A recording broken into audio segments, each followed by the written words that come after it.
ساتھی کہنے لگے آپ کو جو بھی بلاتا ہے آپ چلے جاتے ہیں، آپ گاؤں گاؤں گھومتے ہیں، آپ کیوں اتنی دقت اٹھاتے ہیں، کیوں اتنی مشکل برداشت کرتے ہیں؟ میں نے کہا یار دل میرا بھی کرتا ہے اپنی مسجد میں بیٹھا رہوں، میرے پاس بڑے دوست آ جاتے ہیں جمعے میں، میرا دل کرتا ہے میں بیٹھا رہوں، لیکن خدا کی قسم جب نبی پاک کا طائف میں پتھر کھانا نظر آتا ہے نا، جب رسول پاک علیہ السلام کا کانٹوں پہ چلنا دکھائی دیتا ہے، جب میرے نبی پاک علیہ السلام کا مار کھا کھا کے گھر گھر جا کے عکاظ کی منڈیوں میں تبلیغ کرنا نظر آتا ہے تو حجرہ چھوٹ جاتا ہے، پھر مسجد سے نکالتی ہے یہ چیز، پھر گلی گلی گھومنے کو جی چاہتا ہے۔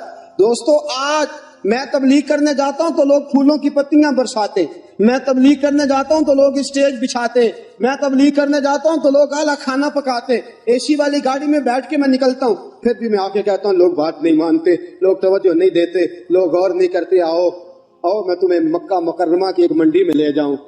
مکہ میں ایک عکاظ کی منڈی لگتی تھی، حضرت سعد بن عبادہ فرماتے ہیں میں اس منڈی میں موجود تھا، کالی زلفوں والے محبوب کے وجود پہ پھٹا ہوا لباس تھا، رسول پاک علیہ السلام کا لباس پھٹا ہوا تھا، ہونٹ مبارک خشک تھے، داڑھی میں گرد و غبار تھی۔ عکاظ کی منڈی میں ایک ایک بندے کے پاس جا کے میرے مصطفیٰ کھڑے ہوتے تھے اور ایک ایک بندے کو بلا کے کہتے تھے کلمہ پڑھ لے اللہ تجھے فلاح دے دے گا، کلمہ پڑھ لے۔ آپ فرماتے ہیں میں نے پیچھے دیکھا ایک بابا، بوڑھا بابا، لمبی قمیض پہنی ہوئی ہے اور اس نے اپنی جھولی مٹی سے بھری ہوئی ہے، جب حضور تبلیغ کرتے تو وہ نبی پاک میں مٹی ڈالتا اور کہتا ہے اس کی بات نہ ماننا یہ مجنون ہے، اس کی بات نہ ماننا یہ معاذ اللہ جادوگر ہے، اس کی بات نہ ماننا یہ قاہر ہے، اس کی بات نہ ماننا یہ ساحر ہے، اس کی بات نہ ماننا یہ لوگوں کو گمراہ کرتا ہے۔ معاذ اللہ نبی پاک عکاظ کی منڈیوں میں ایک ایک بندے کے پاس جاتے، ایک ایک بندے کو جا کے تبلیغ کرتے، ایک ایک بندے کا دامن تھامتے، کبھی کسی کو کہتے کلمہ پڑھ لے، کبھی فرماتے ہیں وہ پیچھے جو تھا، اور فرماتے میں نے سوال کیا آگے کون ہے؟ لوگوں نے کہا محمد ابن عبداللہ ہے۔ میں نے پوچھا پیچھے کون ہے؟ کہا اس کا اپنا چاچا ابو لہب ہے۔ ابو لہب مٹی ڈالتا ہے، میرے رسول پاک صلی اللہ تعالی علیہ وسلم اس مٹی اور گرد و غبار کے عالم میں پھول برساتے، تبلیغ مشکل ہو گئی۔ آؤ سنو میرے نبی پاک نے کس حال میں تبلیغ کی۔ حضرت صدیق اکبر فرماتے ہیں میں نے وہ حال بھی دیکھا کہ میرے نبی پاک کے گلے میں کافر چادر ڈال دیتے تھے اور چادر ڈال کے بل دیتے تھے، اور میں نے وہ حال بھی دیکھا کہ میرے مصطفیٰ کو حرم کے اندر خدا کے گھر کے سین میں لٹا دیا کافروں نے، جوتے اتار لیے، اور رسول پاک علیہ السلام کے وجود اطہر پر بشر کی عیب پوشی کے لیے جس کو اتارا تھا، بشر کی چیرہ دستی سے وہ دامن پارا پارا تھا، فرمایا نبی پاک علیہ السلام کو مارتے تھے، حضور کے وجود سے خون نکلتا تھا، نبی پاک علیہ السلام کو مار مار کے تھک جاتے تھے تو حضور نظر اٹھا کے کہتے تھے ظالموں میں پھر بھی تمہیں کہتا رہوں گا کہ خدا وحدہ لا شریک ہے۔ میرے دوستو رسول پاک کے راہوں میں کانٹے بچھائے، 3 سال میرے نبی نے قید کاٹی، 3 سال میرے مصطفیٰ نے بھوک کاٹی، اور آج 2 بچیوں کے ساتھ سفر کرنا پڑے تو لوگ مسجدوں میں آ کے اپیل کرتے ہیں میرے ساتھ بچیوں کا ساتھ ہے، میرے ساتھ تعاون کرو۔ میرے نبی کی 4 بیٹیاں، شیب ابی طالب کے وہ دن، سیدہ خدیجۃ الکبریٰ، جناب ابو طالب کا بڑھاپا، بچوں کا رونا، ساری رات بچے روتے رہتے، ساری رات میرے مصطفیٰ کی آنکھوں میں آنسو رہتے۔ میرے دوستو کیا کیا دکھ اور کیا کیا تکلیفیں بتاؤں جو میرے نبی نے تیرے اور میرے تک دین پہنچانے کے لیے اٹھائیں۔ اور آپ کو ایک بات بتلاؤں، ابو جہل کتنا ظالم تھا، حضور کو پتھر مارتا تھا۔ پتہ ہے رسول پاک ابو جہل کے گھر کتنی بار گئے ہیں؟ 3000 مرتبہ میرے نبی نے ابو جہل کو دین کی دعوت دی، 3000 بار، 3000 بار حضور نے کہا ابو جہل آ جا کلمہ پڑھ، 3000 بار میرے مصطفیٰ گئے ابو جہل کے گھر، اور 3000 بار اس نے کبھی گالی دی، کبھی پتھر مارا، کبھی میرے نبی پاک علیہ السلام کو اذیتوں سے نوازا، لیکن حضور نے دین کی تبلیغ چھوڑی نہیں۔ تو گھر سویا رہتا ہے، میں گھر آرام سے بیٹھا رہتا ہوں، 4 نمازیں پڑھ لی اور حق ادا ہو گیا، رمضان کے روزے رکھ لیے اور بات ختم ہو گئی، میدان میں نکل مار کھا، تجھے پتا چلے محمد عربی کا دین کیسے پھیلتا ہے۔ اور آج پتہ ہے کیسے کیسے دکھ اٹھائے۔ خدیجۃ الکبریٰ کہتی ہے مجھے لگتا ہے سب سے بڑا دکھ یہ تھا کہ میرے مصطفیٰ کی 2 بیٹیاں ابو لہب کے 2 بچوں کے نکاح میں تھی، 2 بچوں کا نکاح، 2 بیٹیوں کا نکاح ابو لہب کے 2 بیٹوں سے ہوا تھا، ابھی رخصتی نہیں ہوئی تھی۔ حضور نے اعلان نبوت فرمایا میرے محبوب نے دین کی تبلیغ کا اعلان کیا تو ابو لہب نے پیغام بھیجا کہ یہاں تو تبلیغ بند کر دو ورنہ میں تیری بیٹیوں کو طلاق دلوا دوں گا۔ میرے حبیب پاک کی آنکھوں میں آنسو آ گئے۔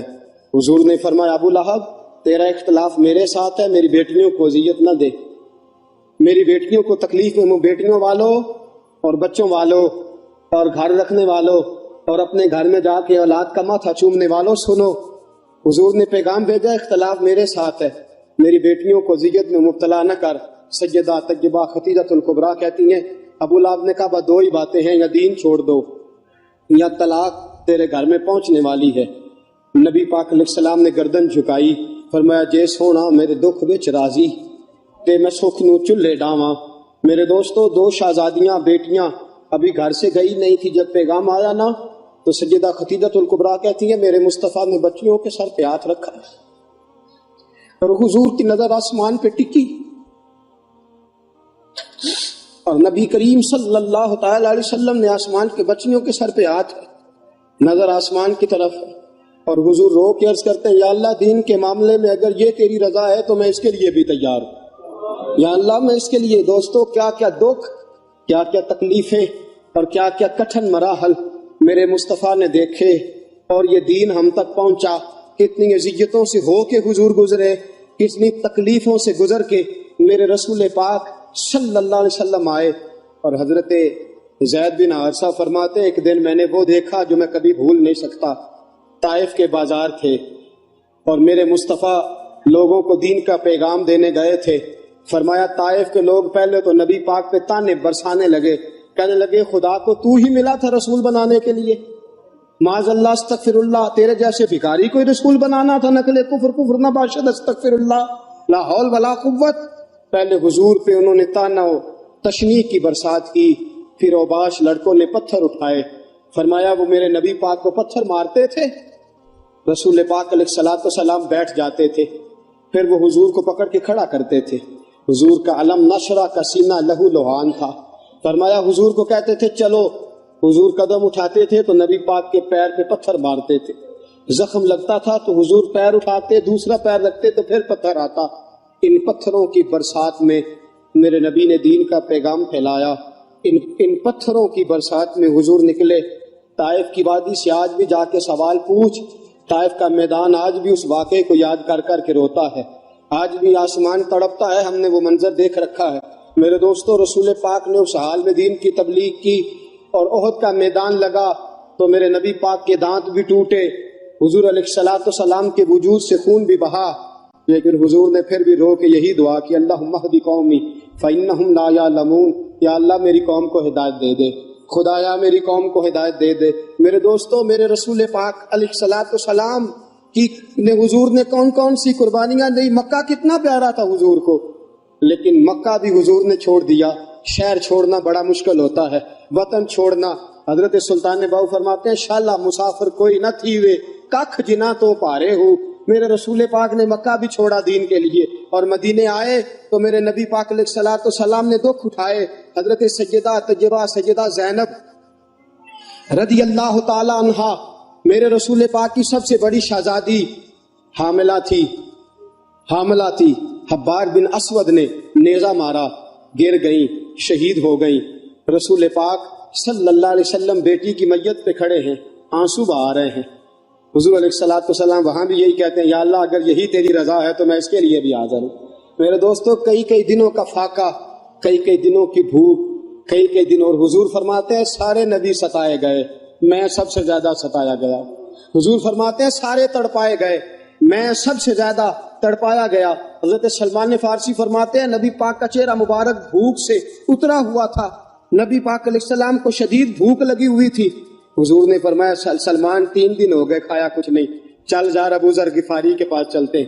فرمایا ابو ذر غفاری کے باغ میں گئے، جاتے ہی میں نے حضرت ابو ذر غفاری رضی اللہ تعالیٰ عنہ کے باغ میں جاتے ہوئے جناب عثمان غنی کو بھی لے لیا، جناب ابو بکر و عمر و علی کو بھی لے لیا۔ پہنچے، جا کے میں نے کہا کہ ابو ذر 3 دن ہو گئے نبی پاک نے کھایا کچھ نہیں، 2 جہاں کے شاہ ہیں، پاس کچھ رکھتے نہیں، 2 جہاں کی نعمتیں ہیں ان کے خالی ہاتھ میں، فقر اختیاری ہے، نبی پاک نے خود اس کو اختیار فرمایا، 3 دن سے کھایا کچھ نہیں۔ فرماتے حضرت ابو ذر رضی اللہ تعالیٰ عنہ کی آنکھوں میں آنسو آ گئے، کہنے لگے یار مجھے پتہ ہی نہیں، کسی نے بتلایا ہی نہیں، میں تو سویرے بھی پیٹ بھر کے روٹی کھائی اور حضور اس عالم میں۔ فرماتے ہیں گھر گئے، ایک بکری تھی اس کو ذبح کیا، اپنی بیوی سے کہنے لگے جلدی جلدی روٹیاں پکا، جلدی جلدی سالن پکا، تجھے پتا مصطفیٰ نے 3 دنوں سے کھایا کچھ نہیں۔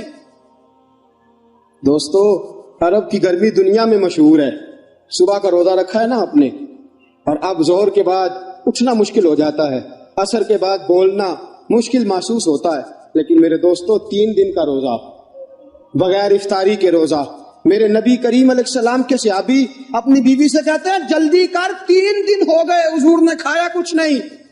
آپ کی بیوی نے جلدی سے روٹی پکانی شروع کر دی، سالن تیار۔ حضرت جناب ابو ذر فرماتے ہیں دوبارہ باغ میں گیا، انگور پکے ہوئے تھے، انگوروں کا خوشہ توڑا، پلیٹ میں رکھا حضور کے سامنے، حضور آپ کھائیے۔ اتنی دیر میں روٹیاں پک کے آ جاتی ہیں، سالن پک کے تیار ہو جاتا ہے۔ فرمایا حضور ایک کھجور اٹھاتے ہیں، منہ میں رکھتے ہیں، پھر بڑی دیر سوچتے رہتے ہیں، پھر ایک انگور اٹھاتے ہیں، منہ میں رکھتے ہیں، بڑی دیر سوچتے رہتے ہیں، پھر ایک انگور اٹھاتے، بڑی مشکل سے 2-3 انگور حضور نے کھائے اور گہری سوچ میں حضور رہے۔ فرماتے ہیں اتنی دیر میں روٹیاں پک کے آ گئی، سالن میرے نبی پاک کے سامنے آیا۔ جب روٹیاں پک کے آئیں، سالن سامنے آیا، حضرت سلمان فرماتے ہیں حضور نے ایک روٹی اپنے ہاتھ پہ رکھی، 2-3 بوٹیاں اٹھا کے رکھی، چاروں کونوں سے روٹی لپیٹ کے حضرت سلمان کے ہاتھ میں دے دی۔ فرمایا سلمان جا فاطمہ کے گھر دے آ، میں نے 3 دن سے کچھ نہیں کھایا، فاطمہ نے 7 دن سے کچھ نہیں کھایا، میری بیٹی فاطمہ 7 دن ہو گئے سیدہ بھوکی ہے۔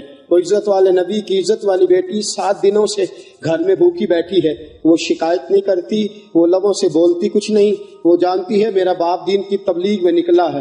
میرے رسول پاک صلی اللہ علیہ وسلم نے فرمایا گھر جا اور جا کے حضرت فاطمہ کو یہ دے آ۔ 7 دن گزر گئے، فاطمہ کے حلق سے لقمہ نہیں گزرا۔ میرے دوستو حضور گزر رہے تھے، ابو جال نے پتھر مارا، میرے نبی پاک علیہ السلام کے سر سے خون نکل آیا۔ عبداللہ بن جدعان کی لونڈی دیکھ رہی تھی، دوڑی دوڑی حضرت امیر حمزہ کے پاس گئی، جا کے کہنے لگی تجھے پتا ہے آج ابو جہل نے تیرے بھتیجے کے ساتھ کیا سلوک کیا ہے؟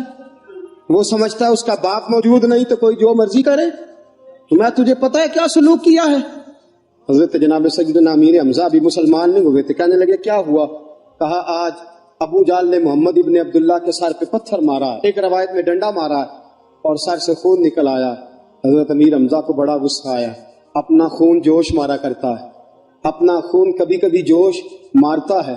حضرت امیر حمزہ مسلمان تو نہیں تھے، چچا تو تھے نا، فوراً اٹھے، فوراً ہاتھ کے اندر ایک بڑی لاٹھی پکڑی، ابو جال کو ڈھونڈا، ابو جال بیٹھا تھا، کئی لوگوں کے درمیان جاتے ہی زور سے ڈنڈا مارا اور کہنے لگے تو کیا سمجھتا ہے محمد کا باپ کوئی نہیں تو جو مرضی کرے گا، میں اس کا باپ ہوں، وہ میرا بھتیجا نہیں میرا بیٹا، میں دیکھتا ہوں تو کیسے نظر اٹھاتا ہے، آج کے بعد اگر تو نے میرے بھتیجے کی طرف آنکھ اٹھا کے دیکھا تو میں تیری آنکھ پھوڑ دوں گا، میں تیرا سر پھوڑ دوں گا، میں تیری نگاہیں نکال دوں گا، میں تیرے بازو توڑ دوں گا، خبردار میرے بھتیجے کے قریب آیا۔ حضرت امیر حمزہ ڈانٹ رہے ہیں تو ابو جال کو پتا تھا امیر حمزہ شیر ہے، امیر شیر ہے، امیر حمزہ کے سامنے بولا تو واقعی مارے گا۔ ابو جال خاموشی کے ساتھ بات سنتا رہا۔ جناب امیر حمزہ ڈانٹ کے گئے رسول پاک کے پاس، نبی پاک کے سر پہ پٹی بندھی ہوئی ہے، حضور اپنے گھر میں بیٹھے ہیں۔ حضرت جناب سیدنا امیر حمزہ کو آتے ہوئے دیکھا نا، جب کوئی اپنا نظر آئے تو دکھ یاد آ جاتے ہیں۔ سر پہ پٹی تھی، رسول پاک علیہ السلام یتیم تھے، حضور نے حضرت امیر حمزہ کو آتے دیکھا تو باپ کی یاد آئی، حضور تیزی سے اٹھے، حضرت امیر حمزہ نے گلے سے لگایا، بولے کچھ نہیں، میرے مصطفیٰ کی آنکھوں میں آنسو آ گئے، رسول پاک صلی اللہ علیہ وسلم رو پڑے، گویا حضور علیہ السلام کو اپنے والد کی یاد آئی۔ حضرت امیر حمزہ رضی اللہ تعالیٰ عنہ نے گلے سے لگایا، فرمایا بیٹا رونا نہیں ہے، اے میرے بھتیجے غم نہیں کرنا، تیرا چاچا تیرے ساتھ ہے، کسی کی جرت ہے تجھے تیرا بال بھی بانکا کر جائے، کسی کی جرت ہے آنکھ اٹھا کے دیکھ جائے۔ جب یہ بات کی نا، اپنائیت کا جملہ بولا، نبی پاک کی آنکھوں میں پھر آنسو آ گئے، حضور پھر تڑپ کے روئے، پھر حضور کی آنکھیں بھر آئیں۔ حضرت امیر حمزہ کہنے لگے نا بس کر اب خوش ہو جا، میں نے تیرا بدلہ لے لیا ہے، میں نے تیرا بدلہ لے لیا، راضی ہو جا۔ رسول پاک نے اپنے چچا کا ہاتھ پکڑا اور ہاتھ کو پکڑ کے نا اپنے سینے کے ساتھ لگایا۔ حضور نے فرمایا چچا میں راضی کوئی نہیں، آنکھوں میں آنسو، چاچا میں راضی کوئی نہیں،